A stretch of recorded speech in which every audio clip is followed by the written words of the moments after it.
Hello everyone, my name is Nidhi Anand and it gives me immense pleasure to introduce myself to you. Today I will be elaborating on the 18 chapters of our very popular spiritual scripture titled the Bhagavad Gita. Bhagavad Gita needs no introduction. However, I would like to inform you that Bhagavad Gita is one of the world's most renowned spiritual scriptures and has 700 verses. These 700 verses are divided over in 18 chapters, and the first chapter begins with the despondency of Arjuna, in which he is observing the armies in the battlefield of Kurukshetra, and the mental state of Arjuna in the battlefield has been explained. So, to summarize the first chapter, in one sentence, we can say that wrong thinking is the only problem in life. Coming to the second chapter is basically the contents of the Gita summarized, and the teachings of Gita begin here forth. This can also be summarized in one sentence that right knowledge is the ultimate solution to all our problems. Coming to chapter number 3 basically deals with the teachings of Karma Yoga, and this can be summarized in one sentence as selflessness is the only way to progress and prosperity, as the teachings of Karma Yoga insists that we should perform our actions without expecting the results in return. Then comes the fourth chapter, which deals with the divine or the transcendental knowledge.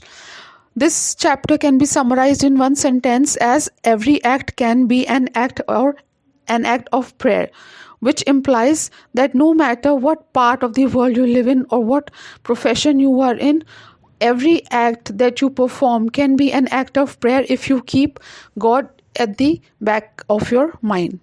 Then comes the fifth chapter, which is again titled Karma Yoga. And this is action in Krishna consciousness, which means that we perform actions, however, we dedicate our actions to Lord Krishna.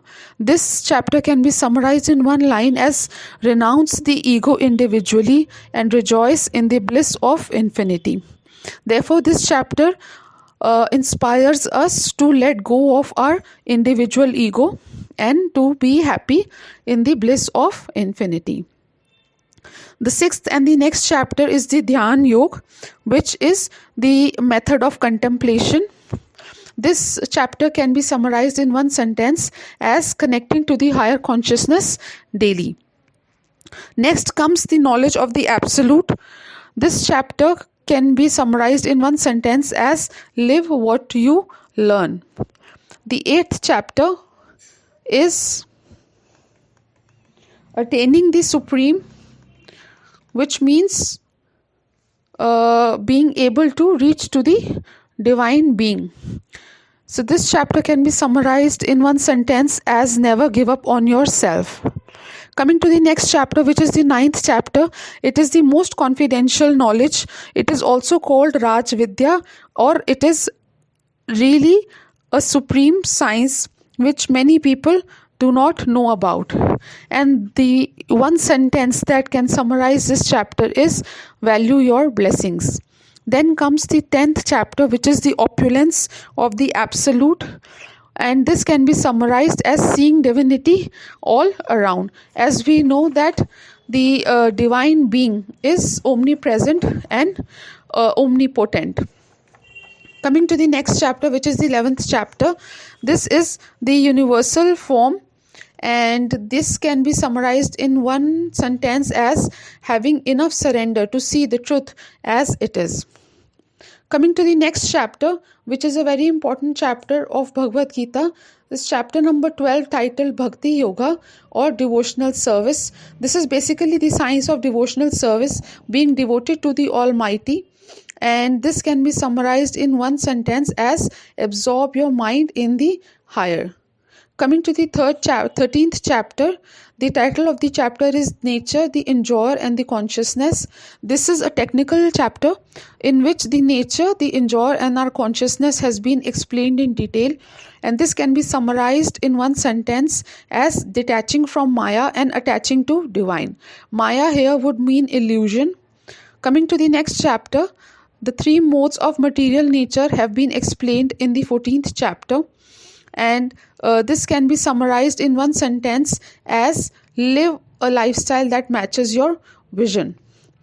When we talk about three modes of material nature, the three modes of material nature can be divided into the sattvic, rajasic, and the tamasic. So can be our food, and that can also be how we act in accordance to our nature. Coming to the next chapter, the 15th chapter is the yoga of the Supreme Person. And this can be summarized in one sentence as give priority to divinity, which means that no matter how busy you are or how much engaged you are, you must always take out time to give some priority or preference to divinity. Coming to the 16th chapter, this chapter basically segregates people in divine and demonic categories. And this implies in one sentence that being good is a reward in itself. Now, the divine and the demonic natures are basically based on the three modes of nature, namely sattvic, rajasic, and tamasic. And it can be noted here that a person who has divine qualities can manifest the demonic qualities, and the person who has demonic qualities can transform and become a divine being by following the right diet and the right method of spirituality. Coming to the next chapter is titled The Divisions of Faith, and this can be summarized in one sentence as choosing the right over the pleasant is a sign of power. Coming to the last chapter, which is the conclusion, this is the perfection of renunciation, which means that how can we renounce the world and be in perfect union with God. This can be summarized in one sentence as let go, let's move to union with God. I hope this audio clip was of a little help to you. Please forgive me for any incorrections or any mistakes that I committed while giving the information on the 18 chapters of Bhagavad Gita. Bhagavad Gita is a very vast spiritual scripture and one of the best spiritual books of the world. So I hope you enjoy this session and you are able to get some information out of it. Thank you so much.